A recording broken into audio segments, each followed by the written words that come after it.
4個月都冇翻過屋企，你都好難去記得你啲嘢擺邊度，所以都要啲時間去揾出嚟。我 OK 嘅，因為我自己有做開運動，所以我可以 handle 到。但係可能屋企人即係隨同嘅親友啦，可能佢哋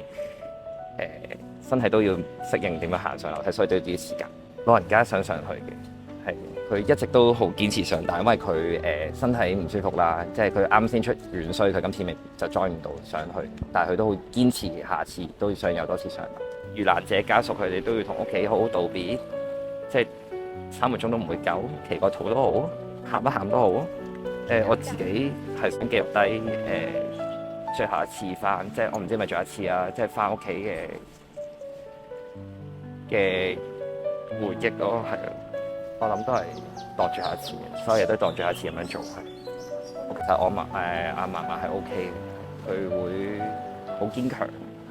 咁，所以佢都 handle 到嘅。